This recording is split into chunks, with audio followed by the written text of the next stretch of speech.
Assalamualaikum warahmatullahi wabarakatuh. Kita mulai uh, mata kuliah Filsafat Ilmu PJJ 5 ya. Pokok bahasan asumsi dan peluang.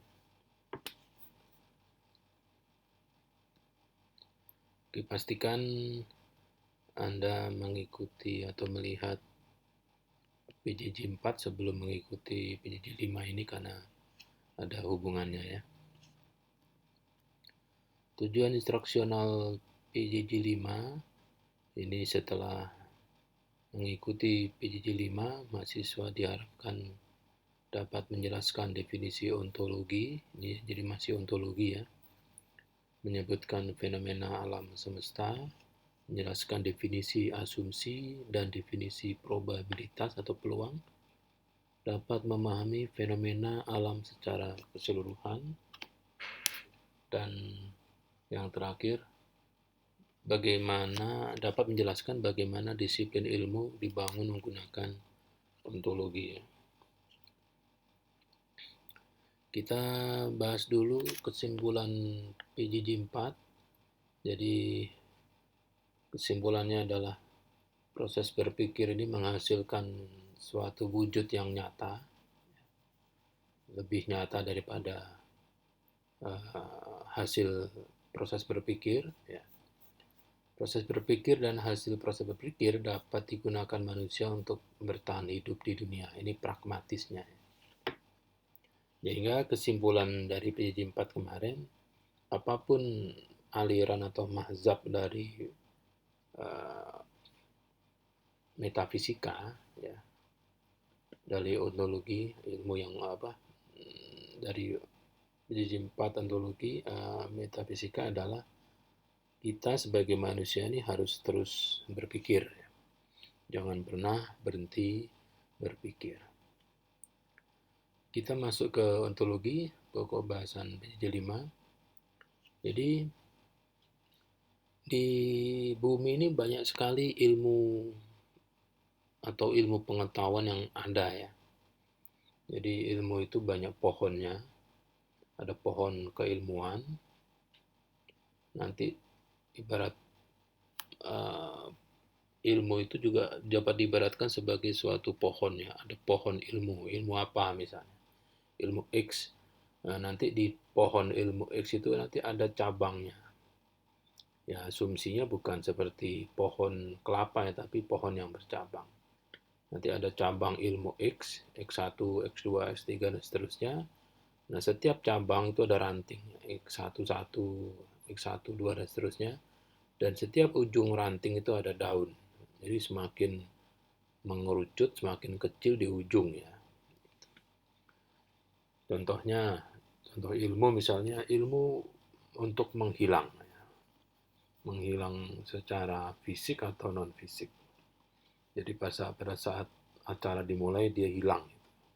Ada pada saat Zoom, kuliah atau meeting, dia tiba-tiba hilang ya. Walaupun screen-nya itu gambarnya dia, tapi ternyata kalau dianalisis itu screenshot ya. Screenshot dia lagi tersenyum, padahal kok di dalam dunia fisiknya dia hilang. Nah, misalnya ilmu menghilang ini bagaimana manusia untuk dapat menguasai. Nah, terus buat apa sih ilmu-ilmu itu kok banyak sekali ya? Kita nggak mungkin menguasai semua ilmu yang ada di dunia. Karena waktu kita di dunia kan tidak panjang ya. Kita tuh hanya sama-sama numpang hidup di dunia ini. Ya seperti lagi naik motor, terus hujan deras kita numpang berteduh di terasnya rumah orang. Ya, cuman sebentar aja gitu. Jadi tidak banyak yang bisa kita lakukan sehingga kita diberi Allah itu ya suatu keinginan, suatu yang disebut hobi atau apa ya, minat. Nah, minat itulah yang akan membawa kita ke jalan kita menuju ke pencipta. Gitu ya. Jadi hati-hati dengan hobi atau minat Anda, karena di minat atau hobi Anda itulah jalan Anda bertemu dengan atau kita bertemu dengan pencipta. Kok banyak itu, buat apa ilmu itu ya? Kita tidak mungkin bisa menguasai semua. Kita pilih beberapa saja lah, supaya kita bisa bertahan hidup di dunia. Nah, kita bahas ontologi lagi nih. Ontologi itu apa sih? Ya, ontologi itu dari bahasa Yunani, ya, katanya begitu. Ontos, saya tidak tahu apakah saya benar nih mengucapkannya. Artinya keberadaan, keberadaannya ada. Di kata keberadaan itu ada adanya, ada suatu kata dasar ada, dan logos artinya ilmu, sehingga ontologi dapat diartikan secara bebas sebagai ilmu yang mempelajari tentang segala sesuatu yang ada di alam. Yang ada di alam ya termasuk kita ya, yang dapat kita lihat dan kita rasakan melalui panca indera itu ya, itu ada. Nah, nanti telah ontologis ini diharapkan dapat menjawab apakah objek ilmu yang kita pelajari, objeknya, ilmu menjadi ilmu apa? Ilmu bisa pergi jauh, ilmu bisa memasak, ilmu bisa menggantikan komponen, bisa menentukan, mendesain, itu apa objeknya. Terus wujudnya, wujud yang hakiki dari objek itu apa? Bentuknya tuh kayak apa? Gitu ya. Bentuk yang terlihat atau tidak terlihat, atau hubungannya dengan yang lain. Dan hubungan antara objek dengan panca indera seperti apa? Terus mengapa objek itu atau fenomena dapat terjadi? Mengapa suatu fenomena terjadi di alam? Mengapa? Sebab ini ada dampaknya ya. Suatu fenomena atau objek itu ada dampaknya terhadap manusia, ada dampak yang sifatnya buruk, ada yang dampaknya berkebalikan gitu. Kalau dampak buruk itu biasanya orang akan menghindari. Bagaimana cara untuk menghindari fenomena itu? Gitu ya. Tapi kalau udah terjadi, bagaimana cara supaya selamat dari fenomena buruk itu? Atau fenomena yang baik itu bagaimana cara mengulanginya? Atau bagaimana supaya fenomena itu dapat terulang sehingga kita dapat senang gitu ya. Senang karena fenomena itu terjadi gitu. Oke, kita pelajari dulu alam semesta ya. Alam semesta itu tempat fenomena terjadi ya. Itu alam semesta. Nah, kalau alam semesta itu termasuk Milky Way kita ini, galaksi Bima Sakti ini. Ini ada di alam semesta. Jadi alam semesta itu sebagai segala sesuatu yang ada secara fisik dan terdiri dari beberapa unsur ya. Ruang dan waktu ya, ruang dan waktu. Karena ruang itu pasti akan menempati waktu. Kalau gedung di UNJ itu setiap waktu akan berubah ya. Sekarang aja kalau Anda datang ke UNJ itu banyak gedung yang tadinya ada jadi nggak ada dan sebaliknya. Terus yang berikutnya adalah materi. Materi itu ya sesuatu bahan komponen dari fenomena atau yang disebut ada tadi. Dan berbagai bentuk energi dan momentum dan juga hukum-hukum alam yang mengatur alam semesta. Gimana tuh artinya apa? Intinya manusia itu kan sudah kadung hidup di dunia. Jadi manusia itu harus mempelajari fenomena yang terjadi di sekelilingnya gitu. Supaya selamat. Kalau bukan yang di sekelilingnya boleh nggak? Ya di sekeliling orang-orang yang lain ya jarak 10.000 kilo yang ada di kerajaan Inggris sana ya bisa-bisa saja. Tapi ada dampaknya nggak ke kita gitu. Kalau ada ya pragmatis berarti kita pelajari. Itu. Tapi biasanya pengetahuan yang diperoleh orang lain dan berpeluang terjadi di sekitar kita ya kita harus pelajari. Paling tidak kita tahulah bahwa itu bisa terjadi dan bagaimana cara menanggulanginya. Nah, sekarang ontologi alam semesta apa?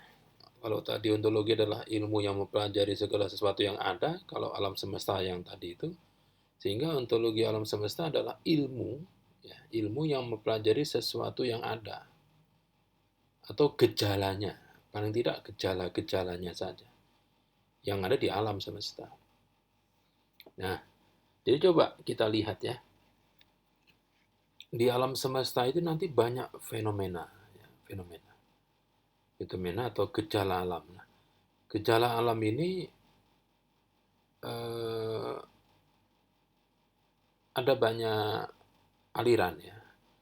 Misalnya hujan, petir, kebakaran, angin ribut dan sebagainya itu ya, orang marah, bom meledak dan sebagainya. Pokoknya fenomena yang jadi di alam. Ini apakah terjadi karena mengikuti hukum alam? Hukum alam itu misalnya eh, matahari terbit dari mana? Dari barat atau timur kalau pagi. Atau memang bebas gitu. Jadi matahari itu bebas aja mau terbit dari utara, selatan, emang gue pikirin kata dia. Gitu ya. Atau memang harus mengikuti hukum alam. Itu yang pertama. Yang kedua, fenomena ini bebas ya, pilihan aja, pilihan. Nggak ada yang ngatur, ya bebasnya dia aja gitu. Itu aliran yang kedua. Terus yang ketiga, jangan-jangan ada sesuatu di alam ini yang memiliki peluang keluar dari hukum alam karena manusia bebas menentukan pilihan. Jadi misalnya hujan itu manusia bisa membuat atau seharusnya hujan kita kita pindahkan. Jadi itu fenomena yang terjadi di alam ya. Jadi intinya fenomena yang terjadi di alam ini uh, mengikuti hukum alam, ya nggak bisa diubah. Ya begitu aja udah terima nggak terima atau gejala alam yang bebas, ya, bebas tapi bukan dipilih manusia. Jadi bebasnya dia itu ya gejala alam itu atau fenomena itu atau eh, keluar dari hukum alam sehingga manusia bisa bisa memilih. Kebakaran tuh kita bisa pilih mau dibakar yang di mana atau enggak di mana juga bisa. Nah, ini tadi yang saya bilang aliran-aliran dari ontologi ya. Ada yang monoisme, materialisme, idealisme, dualisme. Yang pertama monoisme ini semua itu satu deh. Bukan materi, bukan rohani ya sudah pokoknya fenomena itu satu. Tapi ada lagi yang bilang bahwa fenomena itu ada karena ada materinya, bukan rohani, ada dari dalam. Nah, kalau idealisme, sesuatu fenomena itu karena ada yang menggerakkan atau bergerak, karena dia adalah suatu energi yang tidak terlihat dalam bentuk roh, spirit, atau dualisme. Jadi sesuatu fenomena itu ada yang materi dan ada non materinya atau rohani. Nah, bebas milih ya, yang mana bebas. Nah, untuk mempelajari ilmu ini ada dasar ontologinya. Jadi pertama, ilmu ini mempelajari pada bidang yang dapat dijangkau oleh manusia. Menjangkau itu pengalaman, jadi empiris. Jadi ilmu itu ya hanya dapat mempelajari sesuatu fenomena yang dapat dipelajari atau pernah dirasakan oleh manusia. Sehingga sesuatu yang tidak menjadi pengalaman manusia ini belum dipelajari. Intinya 99,99% fenomena yang terjadi di alam ini itu belum kita kita pelajari gitu ya. Jadi masih banyak sekali fenomena yang belum dapat dijelaskan. Nah, intinya terus nih, manusia itu mempelajari fenomena atau gejala atau peristiwa alam yang bermanfaat bagi kehidupan manusia, gitu ya. Ini sifat pragmatis. Jadi nggak usah lah kita pelajari gejala yang nggak ada manfaatnya, gitu. Kecuali kalau ini berdampak pada manusia, berdampak buruk atau berdampak baik, nah itu kita harus pelajari.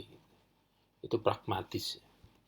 Jadi jangan mempelajari ilmu yang nggak ada gunanya lah. Sehingga ilmu dapat disebut sebagai pengetahuan empirik ya, atau empiris. Empiris itu yang ini pengalaman manusia. Pokoknya kalau ada ilmu, saya mau pelajari ilmu X, itu berarti empiris. Ada manusia pernah mengalaminya, gitu ya.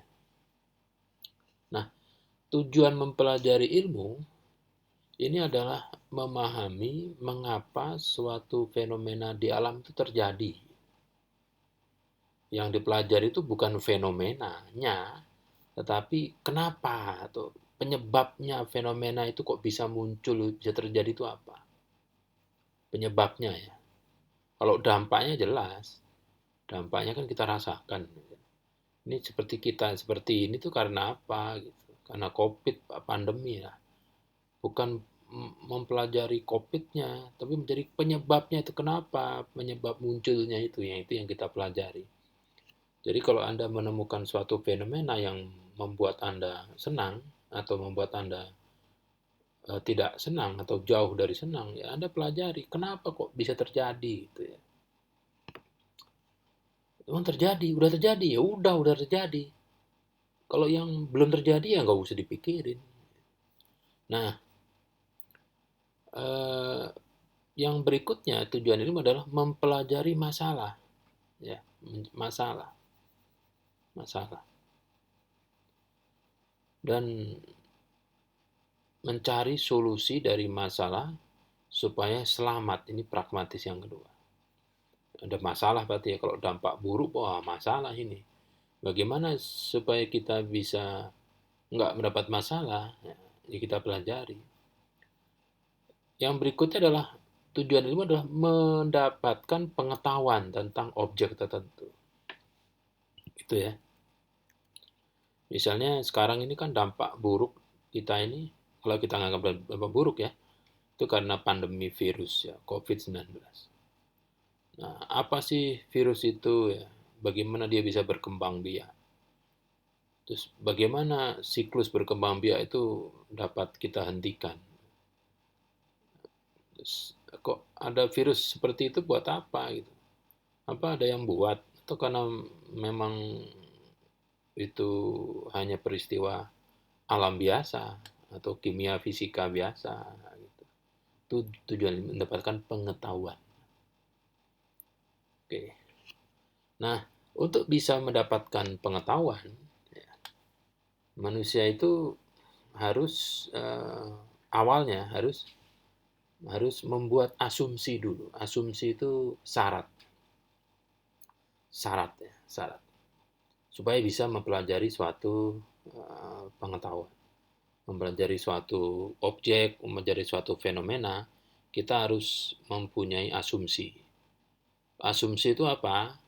Pernyataan yang kebenarannya tidak perlu dibuktikan atau tidak perlu ditanya kebenarannya. Ya pasti benar.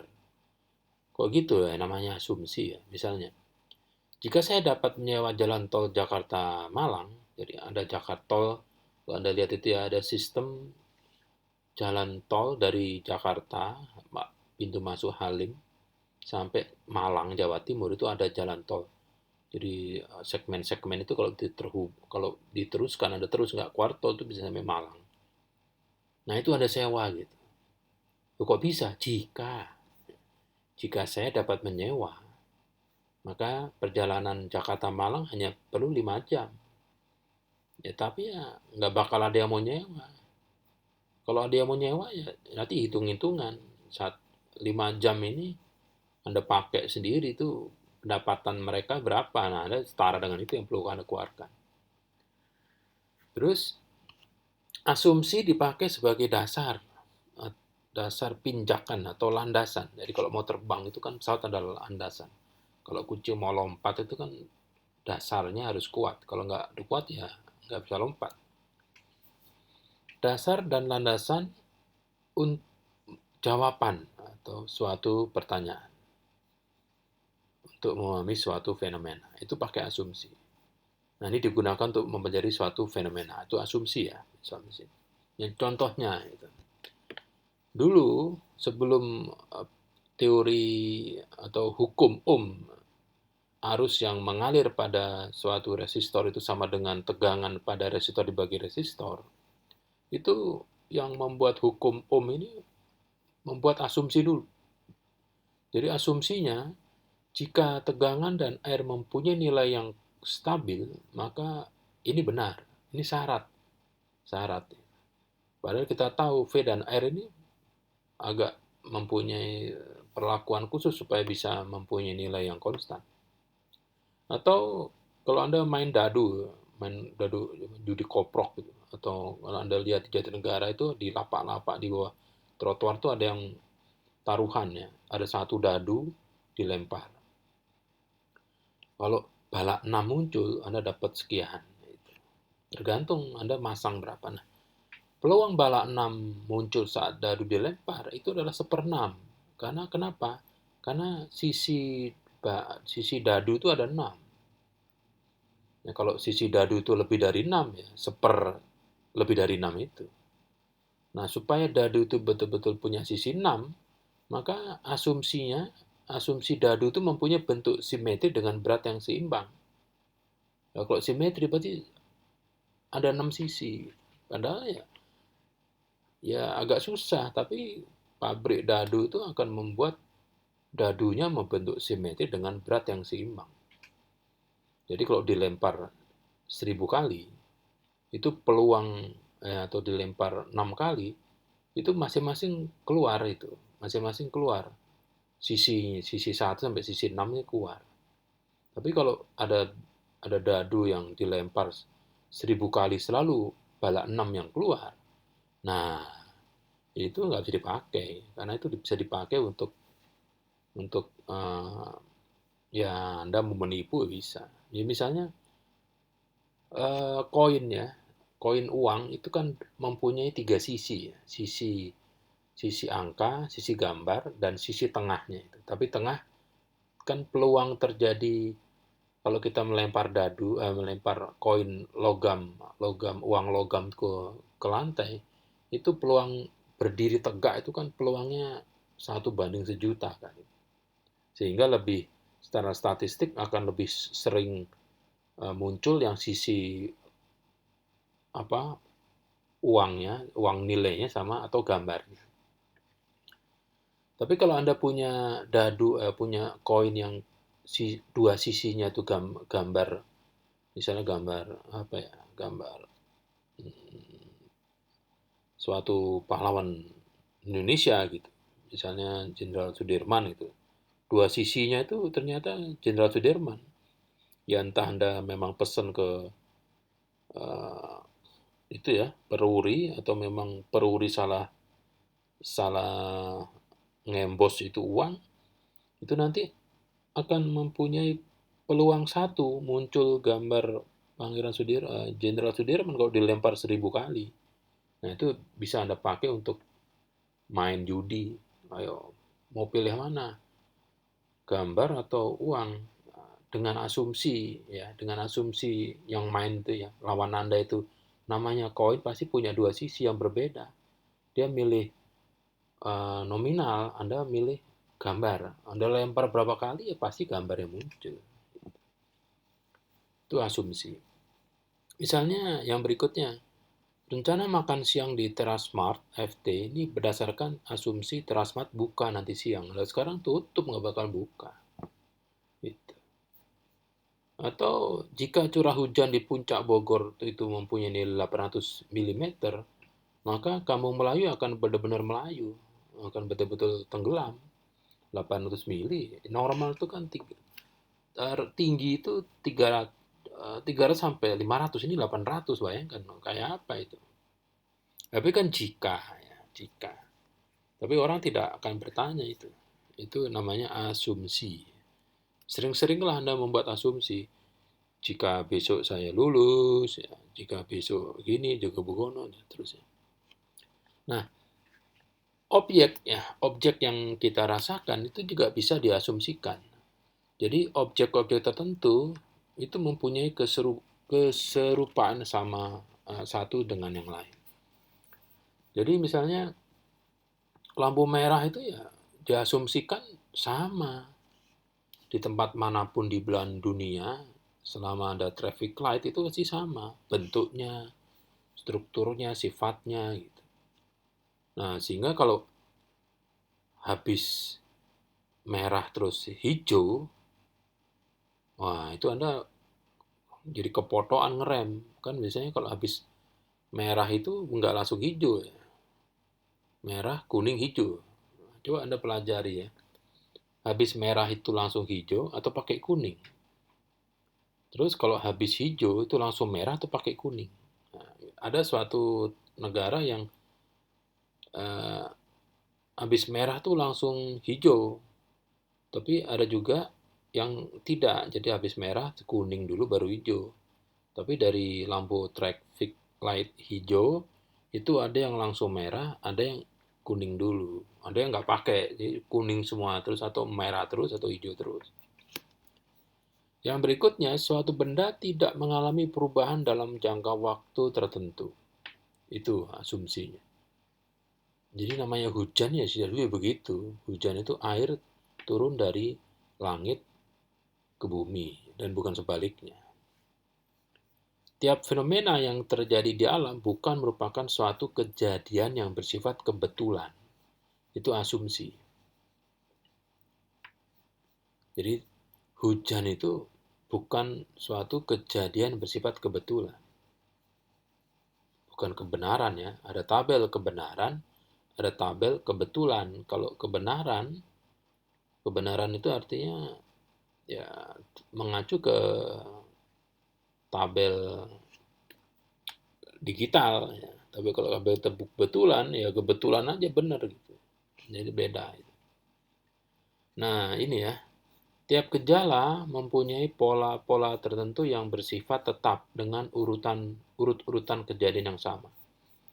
Jadi, sesuai dengan data empiris, hujan itu nggak ada yang langsung tiba-tiba air turun. Pasti ada pendahulunya yang muncul. Jadi, adanya tekanan, ya. Kok jadi panas, ada angin yang begono begini, lama hujan turun. Itu urutan-urutannya sama. Nah, determinisme dalam pengertian ilmu bersifat peluang. Jadi objek-objek empiris ya dalam ilmu ini ada probabilistik atau ada yang namanya peluang. Peluang itu ada peluang terjadi, ada nggak terjadi. Nah, nanti peluang itu ada banyak, banyak nilainya ada dari 0 sampai 1. Nah, ini. Kita masuk ke peluang ya. Sebelum mempelajari ilmu ya, kita masuk peluang dulu. Tadi sudah asumsi, sekarang peluang. Suatu fenomena berpeluang terjadi atau tidak terjadi. Kalau terjadi itu 1, kalau tidak terjadi itu 0. Nah, probabilitas atau peluang suatu kejadian ya, atau suatu fenomena terjadi adalah angka yang menunjukkan kemungkinan terjadinya suatu kejadian dari 0 sampai 1. Itu ya. Misalnya, kalau ibu Anda sedang hamil besar, wah mulai deh tuh orang pada ngelihat, oh kalau mancung gini cewek, kalau kayak begono gini cowok. Nah, artinya ya bayi itu kan manusia. Manusia itu jenis kelaminnya cuman ada 2 kelompok menurut manusia loh. Ada laki-laki, ada perempuan. Dari kelaminnya saja, laki-laki, perempuan. Nah, suatu kelahiran normal ini berpeluang lahir bayi laki-laki itu setengah. Kenapa setengah? Karena kelahiran itu bisa laki, bisa perempuan. Ada berapa? Dua, jadi dua. Nah, kalau kelahiran laki-laki ya satu dibagi dua. Kalau perempuan ya satu bagi dua. Jadi setengah. Kalau gitu Pak, kalau ibu saya hamil 2 kali, berarti total peluang lahir laki-laki yang pertama kan kelahiran pertama setengah, yang kelahiran kedua setengah. Jadi satu dong, ya enggak. Yo, kelahiran sampai 6 ya masih setengah. Jadi ada itu keluarga yang anaknya 6 laki semua atau perempuan semua. Jadi, karena setengahnya itu. Nah, peluang sebuah batang korek api dapat menyala itu adalah setengah. Karena satu korek api kalau digesekkan ke penggeseknya yang ada di korek api, di luar korek api, itu nyala atau tidak ya setengah. Gitu ya, setengah. Ya kalau ngelempar dadu berpeluang bala 6 ya tadi ya, 1/6. Kalau berpeluang angka 1 ya setengah. Gitu ya, setengah. 1/6. Kalau dadunya ada 8 sisi ya 1/8. Gitu. Nah, tapi kejadian yang mempunyai nilai probabilitas 1 adalah kejadian yang pasti terjadi atau sesuatu telah terjadi. Misalnya, matahari masih terbit di timur. Itu satu. Kemarin hari Minggu, udah pasti terjadi kan hari Minggu, jadi satu. Baru saja turun hujan di puncak, itu satu. Jadi nanti dengan ilmu pengetahuan, itu kita bisa mengendalikan suatu fenomena itu dapat berpeluang satu. Atau berpeluang nol, nggak terjadi atau terjadi. Itu ya dengan ilmu pengetahuan. Nah ini berarti menganut aliran bahwa fenomena itu dapat dikendalikan atau tidak bersifat. Ada memang fenomena yang tidak bisa dikendalikan karena mengikuti hukum alam, atau fenomena yang ada yang mengendalikan. Jadi tergantung fenomena itu. Sama terakhir adalah fenomena yang dapat dikendalikan. Nah ini kita membahas yang di poin yang ketiga. Nah, sekarang kita masuk bagaimana sih cara memahami atau mempelajari suatu fenomena.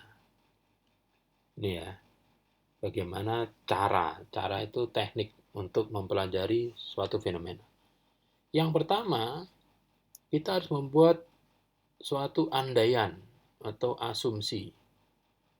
Asumsi apa? Mengenai objek-objek empiris. Objek-objek yang kita bisa rasakan oleh sensor itu loh, ya, indera. Untuk mendapatkan pengetahuan. Gitu. Kita harus buat asumsinya dulu. Gitu. Nah, ini diperlukan sebagai arah dan landasan bagi manusia untuk mempelajari pengetahuan baru. Nah, pengetahuan baru dianggap benar selama kita bisa menerima asumsi-asumsi yang dikemukakan. Coba aja dulu. Misalnya, yang kedua, cara kedua adalah untuk mempelajari ilmu fenomena, kita harus menggunakan konsep metafisika. Metafisika itu ada, tapi tidak dapat dideteksi oleh panca indera. Jadi sesuatu. Jadi bisa saja suatu fenomena itu yang terlihat oleh Anda, itu ada sesuatu yang lain. Ya, sesuatu yang lain. Yang ada di dalam fenomena itu, yang tidak dideteksi oleh panca indera. Yang menggerakkan, yang menghubungkan dia dengan sesuatu yang lain. Dan yang ketiga, cara mempelajari ilmu atau fenomena, Anda menggunakan konsep menyeluruh, mendasar, dan spekulatif. Konsep filsafat yang pernah dibahas di pertemuan PJJ 1, nggak salah. Pertama, menyeluruh. Kalau mikir itu harus menyeluruh, ya. Berpikir suatu fenomena itu harus menyeluruh. Jadi mikirnya luas gitu, nggak hanya yang ada di batok kepala kita, yang di luar gitu.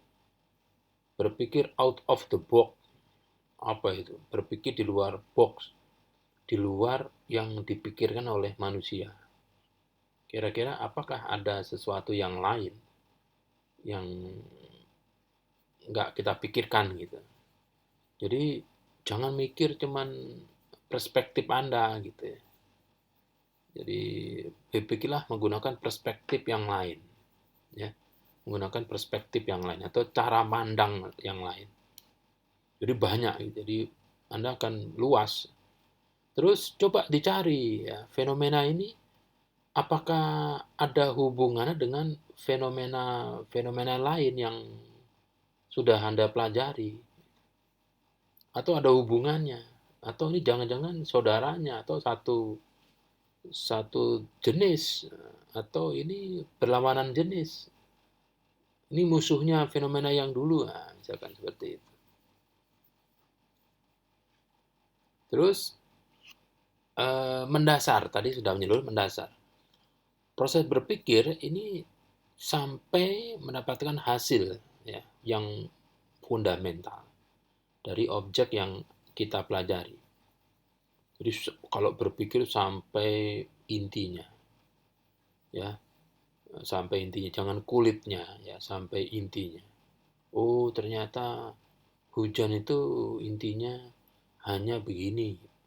Dalam satu siklus, satu siklus itu hujan itu fungsinya ya begini, begini, begini. Kalau nggak hujan, wah nanti begono begini. Nah, terus. Nah, spekulatif, kalau mempelajari fenomena, seperti membuat lingkaran itu ya. Buat lingkaran itu kan, kalau Anda lihat jam analog, ya, jam yang bulat, itu lingkaran jam itu kan Anda bisa buat dari angka 1, 2, 3, sampai angka 12 ketemu 1. Atau dari angka 6, 7, 8, 9, atau dari angka 3, 2, 1. Ujung-ujungnya kan satu lingkaran. Jadi artinya spekulatif ini yang ketemu duluan apa? Fenomena itu ya Anda pelajari. Misalnya ketemu banjir, Pak. Nah, yang Anda hadapi atau banjir. Banjir itu wah merepotkan. Terus kenapa bisa banjir? Ya karena banjir apa sih? Duit? Oh bukan, air. Oh air. Dari mana? Sungai ya. Mundur kan? Dari 3 ke 2. Sungainya kenapa airnya jadi banyak? Nah, karena di hulunya banyak. Lah kenapa di hulunya banyak? Karena hujan, Pak. Lah kenapa bisa hujan? Karena begini, Pak. Lah hujan kan seharusnya diserap air, kenapa nggak diserap air terus diserap tanah terus langsung ke sungai ya? Karena hutannya begono. Nah, terus akhirnya Anda mendapatkan satu siklus. Kenapa banjir? Nah, itu. Hasil proses berpikir jadikan dasar bagi pemikir selanjutnya. Nah, ini artinya Anda jangan mencari pengetahuan semuanya jadi satu. Anda pakai pengetahuannya orang lain sebagai landasan. Nanti akhirnya Anda bisa satu siklus itu ya. Hasil pengetahuan baru digunakan untuk mencari dan mendapatkan pengetahuan yang lain. Nah, itu ya. Membuat rumah itu jangan buat bata sendiri, bukan semen sendiri, tapi gunakan hasil-hasil teknologi yang sudah pernah ditemukan orang, jadi sehingga cepat itu bikinnya rumah. Nah, pada akhirnya apa tadi? Ini kan cara memahami sebuah fenomena ya. Akhirnya hasil proses memahami fenomena ini sampai diperoleh suatu teori, sampai dapat menjelaskan, mengendalikan, dan meramalkan suatu fenomena. Disebut ilmu. Jadi hasilnya adalah sebuah ilmu. Nah, ilmu itu apa? Ilmu itu adalah kumpulan kumpulan cara untuk menjelaskan kenapa fenomena itu dapat terjadi. Terus bagaimana fenomena itu dapat dikendalikan dan bagaimana kita dapat meramalkan suatu fenomena itu terjadi apa enggak. Itu hasil proses memahami fenomena sampai di sini dapat menjelaskan, mengendalikan dan meramalkan. Itu sudah disebut ilmu. Jadi nanti ilmu adalah kumpulan-kumpulan statement atau kumpulan berbagai banyak masalah dan solusinya supaya dapat menjelaskan, mengendalikan dan meramalkan suatu masalah itu terjadi atau tidak terjadi nanti. Nah, dalam proses mempelajari fenomena ya, yang menghasilkan ilmu, manusia ini banyak keterbatasannya. Jadi yang penting itu pragmatis dari ilmu yang kita pelajari. Jangan mempelajari ilmu yang tidak ada gunanya. Nah gitu ya. Jadi saat suatu fenomena baik atau buruk berpeluang muncul, maka kita ada banyak opsi ya. Untuk fenomena yang buruk, ini kita berusaha mempelajari ilmu supaya dapat yang baik ya. Untuk fenomena yang baik, ini manusia akan berusaha supaya fenomena baik itu dapat terjadi atau berpeluang terjadi lebih sering atau sering terjadi atau selalu terjadi. Itu bagaimana caranya supaya fenomena baik itu dapat terjadi dan tidak berubah menjadi buruk. Jadi misalnya mendapatkan hasil penjualan yang mempunyai selisih yang tinggi dari pembelian. Nah, bagaimana supaya Anda bisa menjual barang dengan selisih tinggi gitu? Bagaimana caranya? Gitu ya. Terus yang kedua, ini fenomena yang buruk. Nah, kalau yang manusia mendapatkan fenomena yang buruk, ini reaksinya adalah bagaimana cara untuk menghindar. Menghindar itu fenomenanya masih ada, tapi manusia yang menghindar, atau manusia yang mengkondisikan supaya fenomena itu tidak terjadi. Sehingga dari generasi ke generasi manusia itu mulai berpikir untuk mempelajari objeknya, objek dari fenomena, objeknya. Bagaimana supaya fenomena buruk tidak terjadi dan fenomena yang baik ini dapat terjadi. Bagaimana? Jadi nanti itu dibahas di epistemologi ya, ini masih bagaimana. Ya, coba kita lihat. Saat ilmu itu berkembang, ya, pada tahap ontologis, ya, saat manusia baru tahu, wah ternyata ini fenomena yang buruk bagi kehidupan kita. Kalau kayak begini, kita ini nggak selamat ini, nggak bisa terus-menerus selamat di bumi. Kita nanti mati semua, dan seterusnya. Atau kaum kita, atau umat kita, kelompok kita akan mati, akan musnah. Nah, manusia mulai mengambil jarak dari objek. Mengambil jarak itu, kalau dulu itu ada di dalam objek, kalau sekarang di luar objek gitu. Jadi misalnya hujan, dilihat dulu, hujan siap-siap nih gitu. Siap-siap, atau ada teman yang ketawa-ketawa, ini pengalaman kemarin habis ketawa-ketawa terus gila ini. Ya, kita jaga jarak gitu, cara fisik ya, atau menjaga jarak bukan fisik ya. Kita siap-siap melihat apa fenomena ini, apa objeknya yang kemudian terjadi. Nah, setelah mengambil jarak dari objek yang mau dipelajari, nanti manusia akan memberikan batas-batas pada objek, diberi batasan. Ya, diberi batasan. Jadi diberi nama, dikasih ini kelompoknya ini, ini sama namanya ini sama dengan yang ini, dan seterusnya ya. Jadi memberi batasan. Nah, setelah memberi batasan, objek itu diamati dan ditelaah.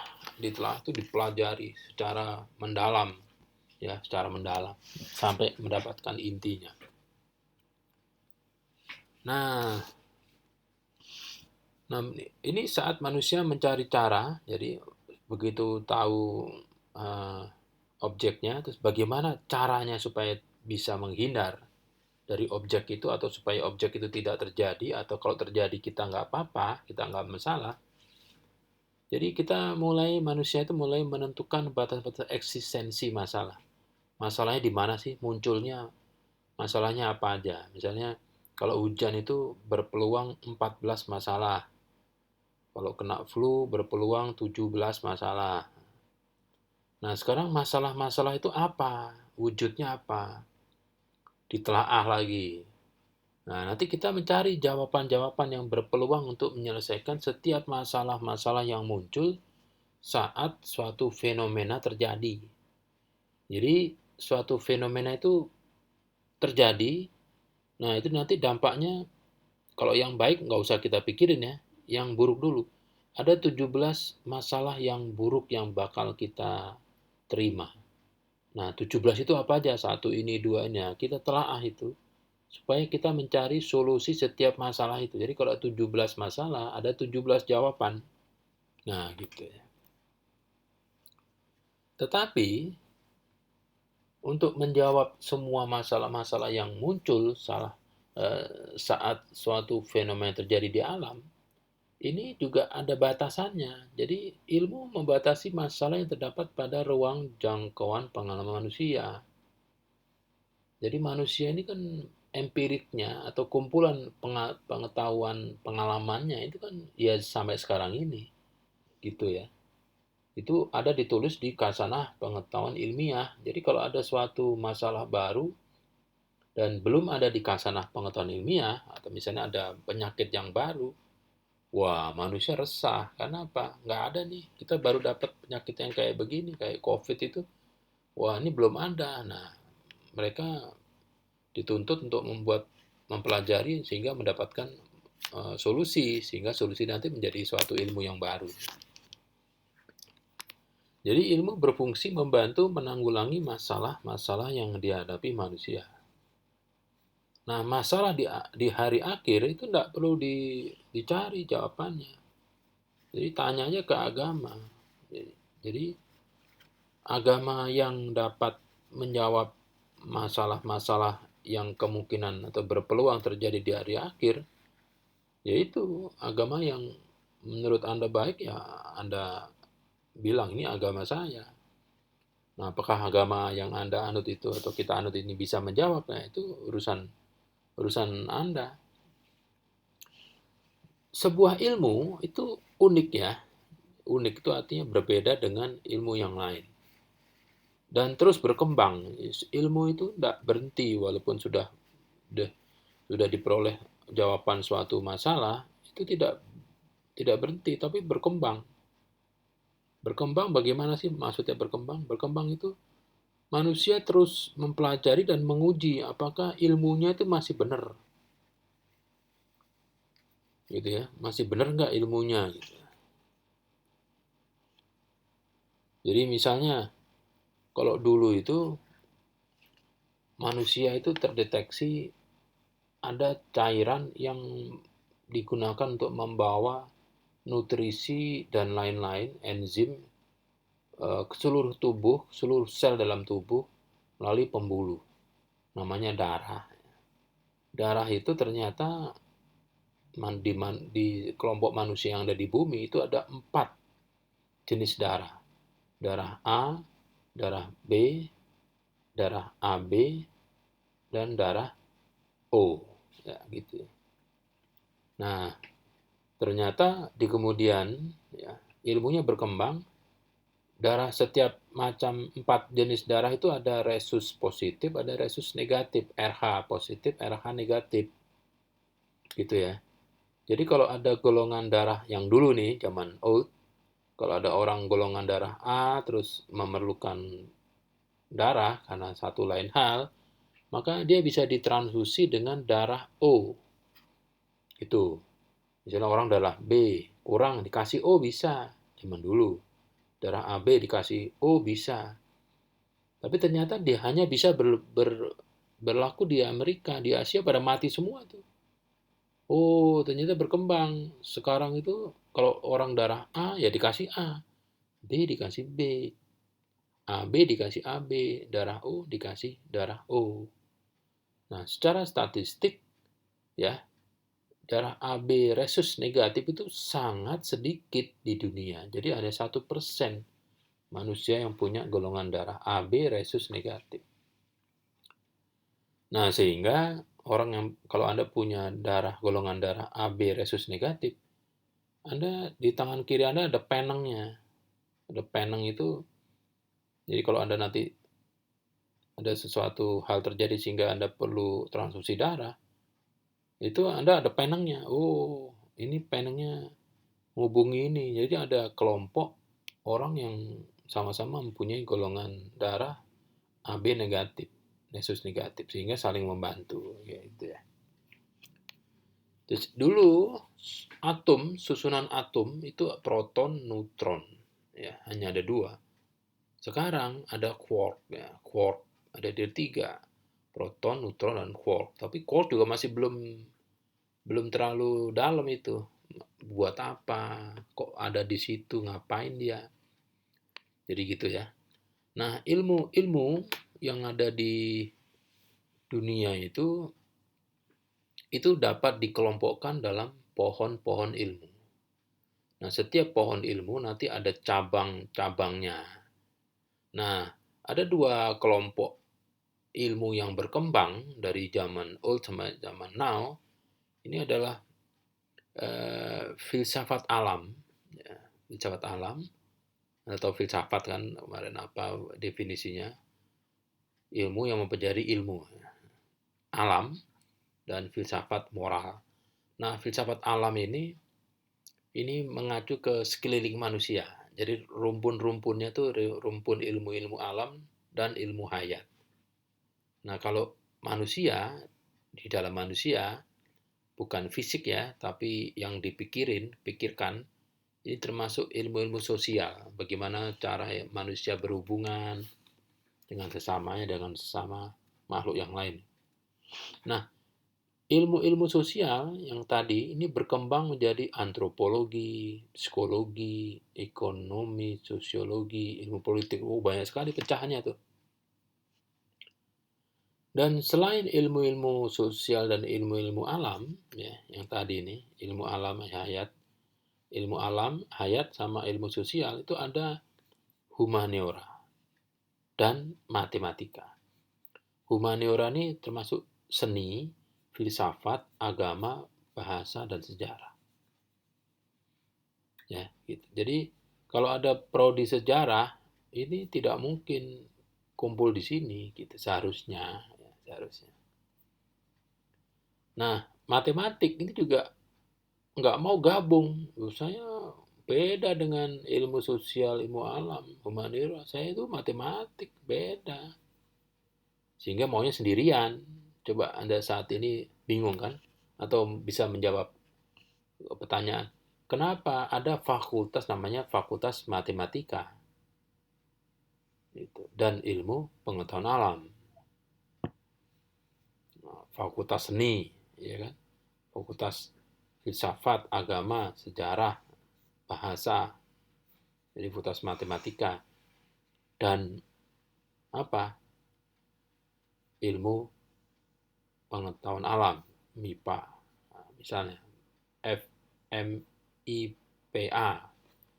nah, MIPA. Oke ya. Nah, cabang-cabang ilmu yang ada di dunia ini adalah kumpulan fenomena di alam dan solusinya. Itu nanti akan membentuk ilmu. Setiap ilmu akan berkembang sehingga karena berkembangnya itu menjadi sangat banyak, yang ya masih satu pohon tapi akhirnya pecah menjadi cabang menjadi ranting dan terus sampai daun.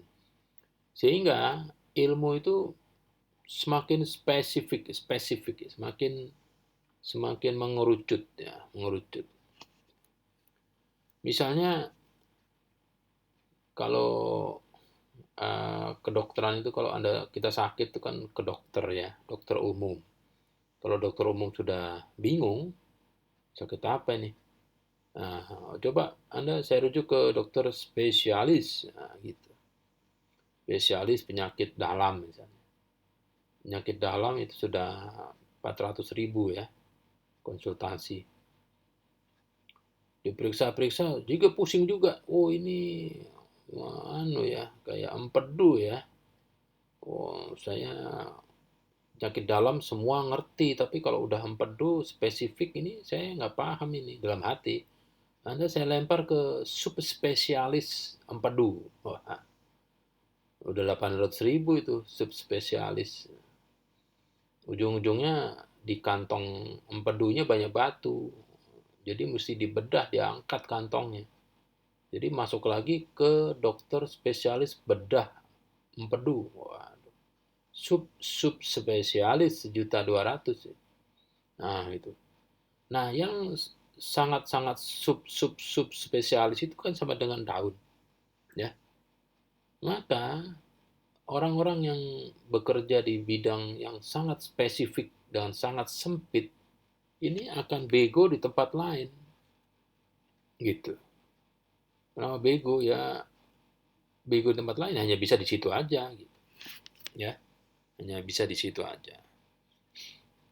Jadi mahasiswa S1 itu bisa semua, ya, tapi ya sedikit-sedikit. Beda dengan S2, apalagi S3. S3 dengan S1 ya masih bagusan S1 karena bisa menguasai semua. Kalau S3 hanya bisa satu bidang. Coba lihat Pak cabang-cabang ilmu yang gara-gara orang berpikir menghasilkan mempelajari fenomena, akhirnya banyak cabang ilmu sama filsafat alam, mempelajari ilmu suatu ilmu menjadi tentang alam, ya, ilmu alam. Ini ada ilmu ilmu alam, natural sciences. Ini ada ilmu alam, ada ilmu hayat. Ilmu alam itu physical sciences, ini hayat ini biologi ya. Ada ilmu fisika, kimia, astronomi, bumi dan seterusnya. Ini pecah enggak karu-karuan jadi banyak. Moral, ya, moral. Rumpun ilmu-ilmu sosial ini lebih lambat ya berkembangannya. Berkembangnya lebih lambat. Karena mempelajari manusia. Manusia itu kan juga lambat berevolusi ya. Ada ilmu antropologi, mempelajari manusia dalam perspektif waktu dan tempat. Jadi manusia di Jawa sama manusia di Eropa ini akan berbeda. Psikologi, mental kelakuan manusia, ekonomi, bagaimana cara manusia memenuhi kebutuhannya, sosiologi, bagaimana cara bersosial, politik, dalam pemerintah negara. Ini juga pecah kemana-mana. Nah, kalau humaniora ini hanya ya seperti itu aja, ada 5. Kalau matematika, ini karena bukan ilmu ya, tapi cara berpikir. Jadi ini pecah menjadi aritmatika, geometri, trigono, kalkulus, dan seterusnya. Nah, semakin Anda tinggi mempelajari suatu ilmu, maka semakin tinggi Anda di ilmu tersebut ya. Itu logisnya begitu ya. Tapi jangan lupa Anda juga semakin bego di ilmu yang lain. Nah, dampak dari mengerucutnya ilmu-ilmu ya menjadi daun ilmu, jadi semakin spesifik, itu kita bisa lihat ya ada fenomena yang terjadi di dunia. Jadi ada dokter subspesialis bedah retina. Dia apakah bisa membeli resep atau membuat treatment supaya seseorang itu mata sehat? Bisa, tapi dia dia lebih paham bagaimana cara membetulkan retina. Retina itu layar di belakang bola mata. Kalau Anda lihat bola mata teman Anda itu, entah kiri entah kanan, itu kalau dilepas, itu di belakang bola mata itu ada retina. Retina itu kayak layar. Layar menangkap cahaya yang diterima oleh susunan lensa. Terus ada lagi teknisi atau manusia yang khusus bisanya mengganti RAM MacBook Air. Jadi kalau bukan MacBook Air dia nggak bisa. Atau PC yang lain, saya hanya bisa melepas RAM MacBook Air 8 GB, terus saya pasang 16 GB. Nah, gitu. Itu dia bisa sambil merem, sambil cerita pacarnya kemarin waktu salah makan obat, jadi bisa gitu. Atau warung sate kambing khusus menjual daging kambing etawa muda khas Cirebon. Jadi kalau Anda cari, Pak saya gulai kambing, wah ini khusus etawa. Kalau ayam, wah nggak ada. Toko sebelah Pak, ini khusus kambing, khas kambing etawa. Atau toko yang khusus menjual logam mulia. Anda cari bakso di situ ya nggak bakal ada. Khusus emas. Bos, ada LCD Samsung yang baru. Itu seberang. Ini khusus emas, emang nggak baca-baca apa ente ya. Gitu. Atau tukang pijit khusus, ya khusus kaki keselio. Kalau nggak keselio nggak bisa, dia bisanya membetulin keselio. Jadi ada juga yang karena subspesialis ya, karena cabang ilmunya sudah sangat spesifik, itu kalau pusing, sakit pusing, obatnya satu khusus obat untuk pusing. Kalau mencret, ya beda lagi. Mencret bukan obat ini khusus obat untuk pusing. Kalau mumet, wah itu mumet karena apa dulu? Kalau banyak hutang diberesin, percuma minum obat ini. Ini obat untuk khusus untuk pusing. Nah, gitu. Jadi satu obat, satu penyakit atau satu gejala penyakit. Nah, yang jadi masalah banyakkan daun, ini banyakkan ruwet. Banyakkan ilmu yang ada di dunia ini juga bikin ruwet. Ini efek negatif dari kebanyakan ilmu. Gitu ya. Manusia yang sekarang zaman now itu lebih mencari satu obat untuk semua gejala penyakit. Nah, gitu. Coba Anda lihat obat-obat herbal yang ada dijual itu. Obat ini dapat menyembuhkan gejala penyakit A, B, C, D. Waduh, sampai bungkusnya Anda bolak-balik masih menyebutkan penyakit ini, dan seterusnya banyak. Nah, itu lebih disukai daripada pusing. Satu obat, kalau minum ini bukan hanya pusing yang bisa hilang, penyakit bawaan Anda juga lari kemana nggak tahu gitu. Wah, obat ini aja deh. Padahal cuma madu gitu. Hati-hati Kak minum jamu. Kalau jamu itu asal intinya, isinya, substansinya memang benar-benar herbal nggak ada masalah. Tapi kalau herbal plus kimia itu jadi masalah. Munculnya Toserba Walmart. Walmart di Indonesia sudah muncul, atau ada Indomaret, ya ada mart yang lain, ya ada yang uh, kecil, ada yang besar. Semakin besar itu semakin komplit, beli apa aja ada, sampai barang yang menurut Anda nggak ngerti juga, oh dijual di sini juga barang beginian itu. Permen itu ada permen nano, permen rasanya macam-macam, itu lebih suka dibanding permen yang satu rasa. Coba Anda beli itu es krim satu rasa itu banyak nggak dijual, banyak nggak dibeli. Oleh secara statistik penjualan es krim itu tidak banyak, tapi es krim yang isinya 3 rasa itu akan lebih banyak dibeli. Terus daripada ke dokter, ya dokter nggak, wah ini bukan bidang saya dan seterusnya, orang lebih menyukai dokter yang juga bisa berprofesi sebagai dukun. Dokter tapi bisa dukun. Dokter yang bisa apa aja. Oh ini penyakitnya anak ibu ini selain flu biasa, ini juga ada kiriman ini dari tetangga gitu. Kiriman apa? Ya kiriman parcel dan sebagainya dan seterusnya. Jadi obatnya ini obat untuk pusingnya, untuk flu-nya. Nah ini untuk mandi keramas besok. Gitu. Entah percaya apa enggak ya, dia datang ke situ artinya percaya dong.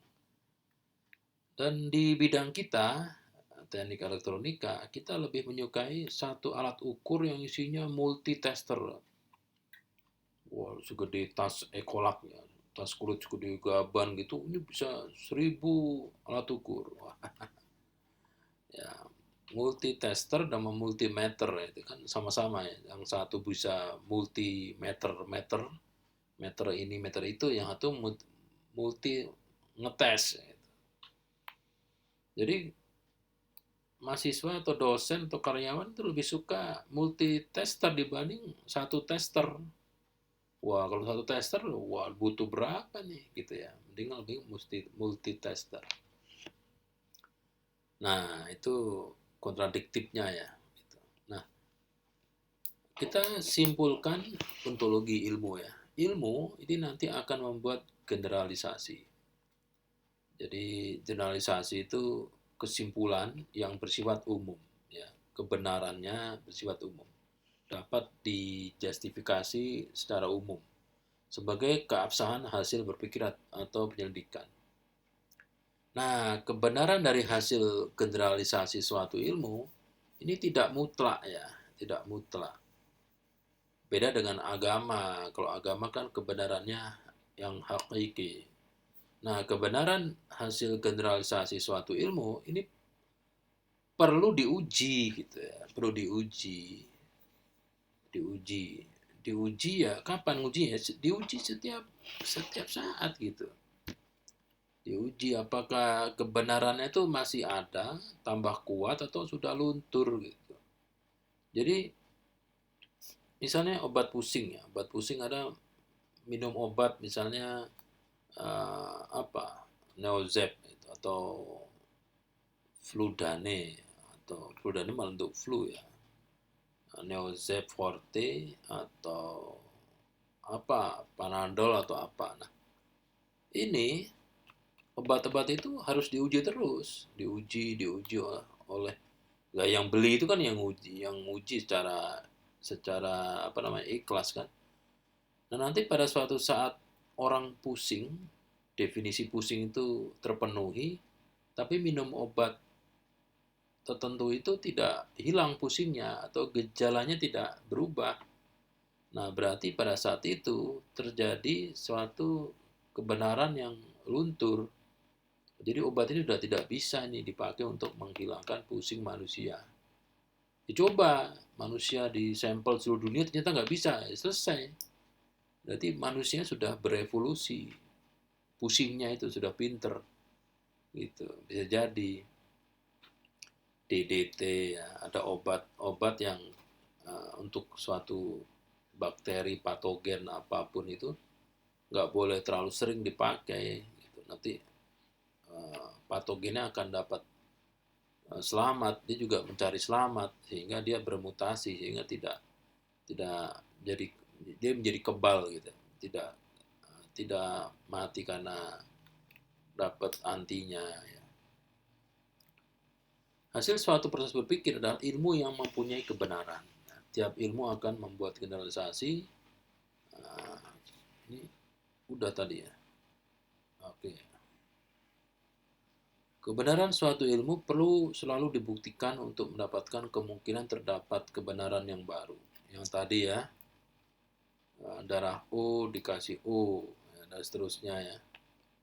Nah, penelitian skripsi S1 ini salah satunya berfungsi untuk membuktikan apakah suatu teori itu masih mempunyai kebenaran atau tidak.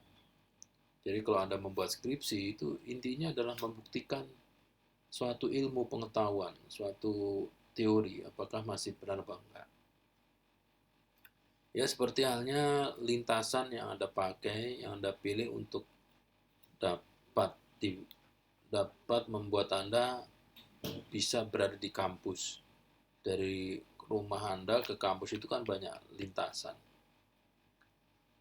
Terus atau ada orang yang bilang, ada beberapa teman saya selama hidup di kampus itu pakai lintasan maut. Pakai satu aja Pak. Sejak dulu satu lintasan iya. Buat apa? Ya saya selalu menguji itu lintasan. Apakah dapat benar nyampe ke kampus? Ternyata benar terus Pak ya pakai itu. Kalau pakai yang lain ya, yang pakai yang lain belum tentu nyampe Pak. Oh iya bagus lah. Jadi dia selalu membuktikan tiap hari apakah lintasan yang dia pilih itu bisa membuat dia sampai di kampus. Jadi selalu menguji. Jadi itu jawaban yang baik kalau ditanya, kenapa sih ente pakai jalur yang sama tiap hari? Ya, jawabannya ya menguji apakah jalur itu benar. Begitu jalur itu nggak bisa nyampe ke kampus, ya berarti sudah salah. Besok cari lagi. Ilmu itu membahas apa yang ingin diketahui manusia. Selain apa, juga dapat membahas seberapa jauh kita mau mempelajari. Ya, itu ya. Dan bertujuan untuk mengerti sesuatu yang ada di balik objek. Jadi objek itu tidak mungkin muncul, pasti ada sesuatu. Suatu fenomena itu apa sih yang ada di belakangnya. Nah, sampai Anda menemukan hakikat dari semuanya itu. Ya. Sekarang contohnya ya. Fenomena virus corona. Kita membahas ontologinya. Yang pertama, ini sebagai suatu fenomena, manusia mendapati sesama manusia itu yang meninggal, yang PSOW. Dari yang meninggal itu, jumlahnya ada ribuan, ini ada yang sama, gitu, meninggalnya sama. Karena COD itu cause of death, ya. Paru-parunya gagal berfungsi. Kan 3 organ besar ya, jantung, paru-paru, ginjal. Salah satu tidak berfungsi, ya sudah, meninggal. Nah, sekarang dari sebagian yang meninggal karena paru-parunya tidak berfungsi itu ada kelompok besar juga yang paru-parunya terendam. Ada cairan kental. Jadi di paru-paru itu ada cairan kental sehingga dia tidak bisa berfungsi mengambil O2, oksigen dari udara dimasukkan ke darah. Nah, kelompok manusia yang paru-parunya terendam cairan kental ini, ya, ini setelah dicek ternyata kenapa sih cairan kental muncul? Karena cairan itu diproduksi oleh tubuh dan disalurkan atau muncul di saluran nafas. Oleh siapa? Yang nyuruh siapa? Cairan ini muncul. Ini sistem autoimun. Jadi tubuh manusia itu mempunyai sistem kekebalan atau mempunyai pertahanan. Jadi jadi imunnya auto on, tapi berlebihan, ya, gitu ya. Kenapa berlebihan? Dia begini, tubuh itu pintar, ya, sistem itu pintar, sistem tubuh manusia itu pintar. Jadi kalau di saluran napasnya ada patogen, itu cara Anda tahu patogen itu kumpulan dari virus atau bakteri atau jamur atau parasit, ada 3 atau 4. Nah, itu disebut patogen. Kalau ada patogen di saluran nafas, itu cara mematikannya batuk, dibatukkan, dikeluarin. Kalau batuk masih nggak bisa, itu dikasih lendir, sehingga dia nanti lendir yang darah putihnya banyak, ya, lendir darah putih itu nanti membanjiri saluran nafas. Nah, akibatnya virusnya kebanjiran, ya, ditenggelamkan oleh lendir, virusnya mati, tapi karena kebanyakan jadi fungsi paru-parunya gagal. Nah, dicek lagi kelompok yang manusia yang mati karena saluran napasnya banyak lendirnya itu, dicek apa sih? Ternyata di cairan itu ada patogennya. Nah, patogen itu ternyata virus, ya, bukan bakteri, bukan jamur, bukan bukan parasit, tapi virus. Nah, virusnya ini ternyata dia varian dari virus yang dikasih nama SARS coronavirus 2. Jadi severe acute respiratory syndrome. Jadi sindrom akut yang membuat sistem pernapasan gagal. Ini ada duanya, berarti ada 1, ada 3, ada 4. Jadi variannya banyak gitu. Variannya banyak. Nah, mulailah manusia di bumi ini mempelajari objek yang namanya virus SARS-CoV-2. Dipelajari itu. Nah, kalau orang mempelajari virus SARS-CoV-2, berarti dia kan punya virusnya. Iya kan? Nggak mungkin yang mati diambil terus, di swab diambil, dia punya virusnya. Nah, begitu dapat virus itu dikembangbiakkan gitu di lab mereka. Untuk apa? Ya untuk dipelajari, Pak. Gitu. Kalau cuma satu mati, kan virus itu punya siklus hidupnya, misalnya 14 hari. Hari kelima sudah mati, Pak. Nah, kita berhenti dong. Nah, supaya bisa terus mempelajari, virus itu dibiarkan, dikembangkan. Jadi dibanyakin gitu. Nah, dibanyakin. Nah, untuk apa? Untuk apa sih virus itu? Dipelajari.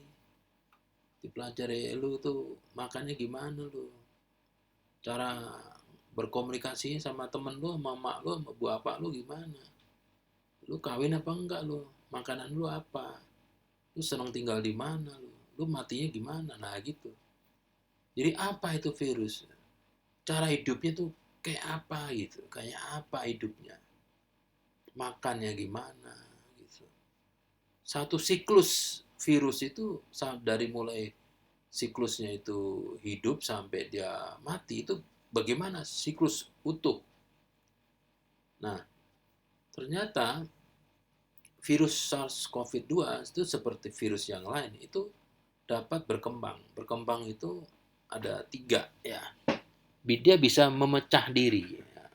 Jadi satu virus memecah diri menjadi 2. Itu namanya memecah diri. Ada lagi bukan memecah. Kalau memecah kan 1 jadi 2. Kalau ini mereplikasi. Jadi replika jadi 4 gitu. Atau dia bisa bermutasi. Nah, gitu. Jadi ini pecah nanti ini. Ada virus yang memecah diri pakai A, atau ada virus yang hanya mereplikasi atau bermutasi. Itu cabangnya nanti beda-beda. Nah, sehingga dapat diketahui cara berkembangnya dia bagaimana. Memecah diri, replikasi, bermutasi. Kalau kita tahu cara memecahkan diri, gitu ya, atau mereplikasi dia atau bermutasi, tahu caranya, nanti kita bisa mematikan itu. Satu siklusnya itu bisa dimatikan. Itu ya. Itu caranya. Nah, untuk selain mengetahui caranya, apa itu virus dan sebagainya, manusia juga bisa mendeteksi virus itu di dalam manusia seperti apa, gitu ya. Virus itu kan pada dasarnya dibentuk dari protein. Virus itu kalau makan, dia pasti menghasilkan hasil proses metabolisme. Jadi kalau misalnya rumah itu disebut ada orangnya, ya, ada manusianya di dalam. Kalau sampahnya itu adalah sampah-sampah makanan manusia, sampahnya di gotnya gitu. Jadi kalau ada satu rumah, itu gotnya itu ada sampahnya, dan sampah itu adalah sampah manusia, berarti di rumah itu ada manusianya. Nah, itu cara yang paling bego. Jadi kalau di suatu darah manusia itu ada satu zat yang namanya itulah, zat itu adalah hasil dari sampahnya virus corona, ya berarti di manusia itu ada virus corona. Itu caranya deteksi virus itu logikanya begitu. Nah, intinya kalau manusia bisa mempelajari virus SARS ya secara mendalam sampai intinya, kita bisa tahu siklus hidupnya, cara hidupnya, syarat untuk hidup bagaimana, syarat untuk bermutasi bagaimana. Kita tahu semua. Nah, kalau kita tahu semua, kita bisa mematikan dia. Jika kita sudah dapat menemukan cara virus berkembang, maka kita dapat memilih siklus di subsiklus mana yang kita harus putus itu. Kalau satu siklus kita putus satu, ya matilah dia gitu. Sehingga ada dua, pencegahan sama pengobatan. Kalau pencegahan itu kan bagi yang belum kena, ya kalau sekarang vaksin. Kalau vaksin juga banyak cara kerjanya banyak. Vaksin itu kan hanya uh, virus yang jadi lemah, letoy gitu ya. Kok tadinya kereng, misalnya virus itu punya cantolan 10, cantolan ini nggak ada gitu. Kalau misalnya virus itu binatang yang gigit, ya masih gigit gitu, tapi giginya udah nggak ada gitu. Sehingga yang digigit nggak sakit tapi geli-geli gitu. Nah, vaksin virus ya cara kerjanya membuat supaya badan manusia itu bisa mempunyai pengalaman.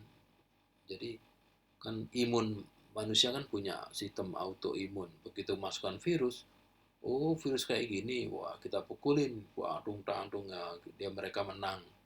Ya jelas saja menang, virusnya nggak full kan, tapi mereka punya pengalaman gitu. Sistem kekebalan manusia sudah punya, dikasih pengalaman, ya, dikasih pengalaman, sehingga begitu nanti ada virus yang benar, yang nyokot, yang gigit, mereka sudah punya pengalaman. Ah ini sama dengan yang kemarin ini, hanya kemarin kan nggak punya gigi, sekarang ada giginya, ya udah pencet aja kepalanya, giginya rontokin. Itu trik yang dipakai oleh setiap manusia. Setiap manusia berbeda nanti. Atau treatment supaya virus tidak masuk ke saluran nafas, ya pakai APD lah, pakai masker lah, dan seterusnya dan sebagainya. Itu pencegahan. Nah, untuk yang orang udah kena virus corona, ini treatment. Ya, treatment menggunakan apa? Kombinasi obat. Kombinasi obat yang secara ilmiah dapat membuat virus itu mati. Jadi proteinnya hilangkan. Virus itu dibungkus oleh protein. Proteinnya hilang, bocor aja. Wah, nukleusnya keluar, mati dia. Atau virus corona kan punya cantolan tuh, dia nyantol-nyantol di sel. Cantolannya nggak ada, jadi nggak bisa nyantol di sel. Jadi orang kalau ada virusnya di saluran pernafasan sama di usus, ya, begitu kena obat itu, cantolannya hilang, ya sudah, liwat masuk ke yang di pernafasan, lewat ke lambung, mati dia oleh asam lambung. Kalau di usus dibuang, feses, sepagi sayonara gitu. Atau bikin virusnya nggak bisa nafas, ya, jadi hidungnya virus tutup lah gitulah. Atau virusnya boleh di manusia, cuman lu nggak bisa membelah diri lu. Jadi habis di situ membelah diri, wah nggak bisa, mati. Terus kemampuan replikasinya hilang, nggak bisa bereplikasi, mati juga, dan seterusnya gitu. Itu banyak obat-obat. Biasanya tuh obatnya bukan satu, tapi banyak. Atau membuat sistem imun, ya, supaya imunnya tidak menghasilkan lendir. Jadi sistem imunnya nggak bekerja. Tapi jangan full. Jadi sistem imunnya bekerja tapi bolehlah, tapi jangan bikin banyak lendir lah gitu. Nggak apa-apa. Yang bikin gagal nafas itu kan karena lendir. Jadi kalau lendirnya nggak ada, nggak apa-apa. Gitu. Virusnya itu nggak membunuh kok. Ini cuma nongkrong di saluran nafas saja. Terus atau hanya treatment ya. Kalau tadi kan kita pakai treatment hasil proses berpikir manusia ya. Kalau yang sekarang berpikirnya yang kita ubah gitu ya.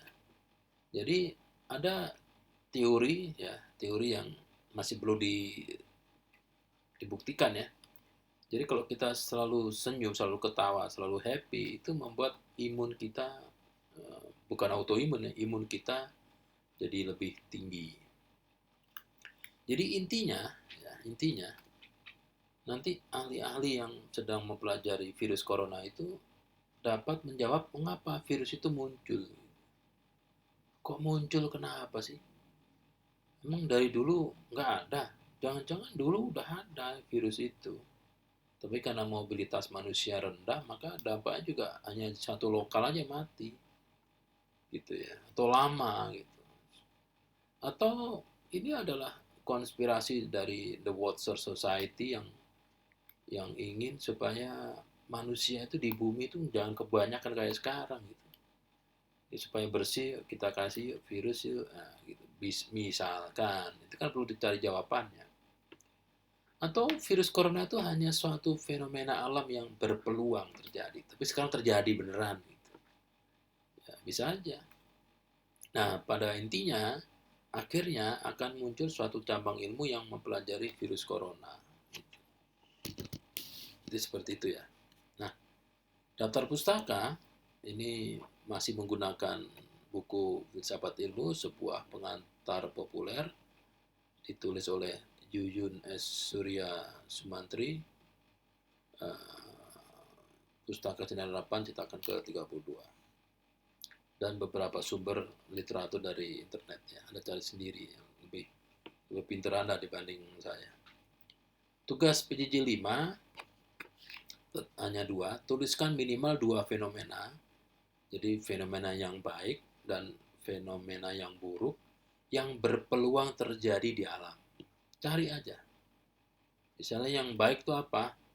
Ya, hujan. Bagi Anda hujan baik, nggak ada masalah. Terus yang buruk apa? Banjir. Banjir, ya menurut Anda buruk, nggak ada masalah. Tapi nomor 2, tuliskan ilmu yang digunakan manusia untuk membuat masing-masing fenomena tersebut dapat terjadi atau dapat terjadi. Misalnya kalau yang buruk, banjir, itu ilmu apa yang dipakai untuk membuat supaya banjir nggak terjadi? Gitu. Kalau hujan supaya terjadi itu bagaimana? Itu tuliskan aja, tuliskan semampu Anda ya, semampu Anda. Saya kira cukup materi PJJ 5.